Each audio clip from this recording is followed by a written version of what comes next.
Penanganan korban luka akibat kecelakaan maut antara bus ALS dan truk tangki minyak di Kabupaten Musirawas Utara, Sumatera Selatan pada Rabu 6 Mei 2026 masih berlanjut. Dua korban yakni Jumiatun 35 tahun dan Ngadiono 44 tahun harus menjalani operasi kedua untuk pemulihan mereka. Kepala RS Bayangkara Palembang, Komisaris Besar Budi Susanto, saat konferensi pers di Palembang pada Sabtu 9 Mei 2026, mengatakan bahwa kedua penumpang bus asal Pati, Jawa Tengah itu dirawat intensif di RS Bayangkara Muhammad Hasan Palembang. Pada kasus luka bakar, itu kan terjadi kerusakan pada jaringan kulit di seluruh tubuh korban. Nah, operasi kedua itu adalah pengangkatan jaringan-jaringan mati juga, karena memang harus kita bersihkan.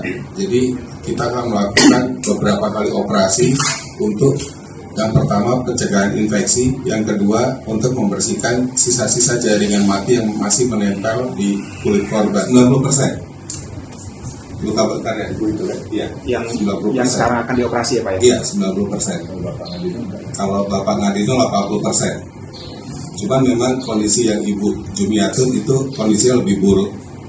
Dia juga ada trauma inhalasi atau luka bakar di daerah saluran nafas maupun saluran cerna, sehingga saat ini korban tetap pakai alat bantu untuk nafas, ventilator. Nah, dan juga korban kita tidurkan dengan obat tidur supaya tidak merasakan nyeri yang hebat sehingga bisa menimbulkan komplikasi atau yang disebut dengan shock pada pasien.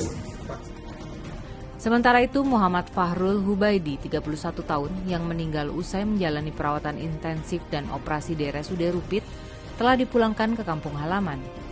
Fahrul meninggal karena gagal nafas yang dipicu dampak luka bakar sekitar 90%.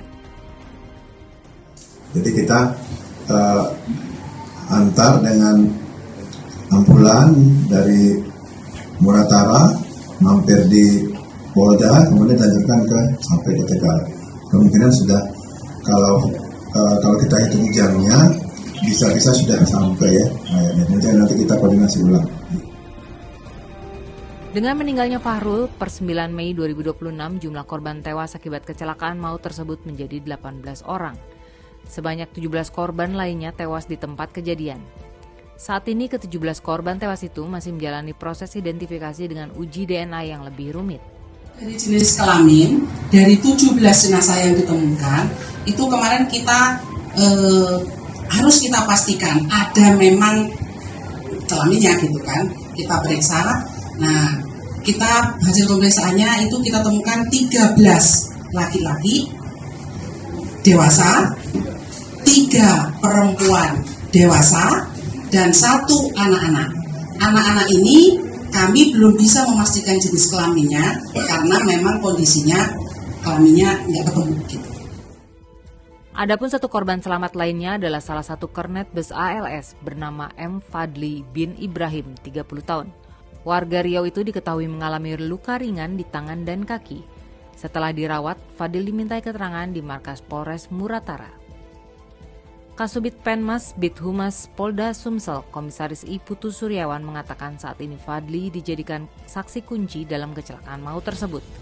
Keterangan Fadli sangat penting untuk mengungkap penyebab pasti tabrakan maut yang mengakibatkan kedua kendaraan terbakar hebat.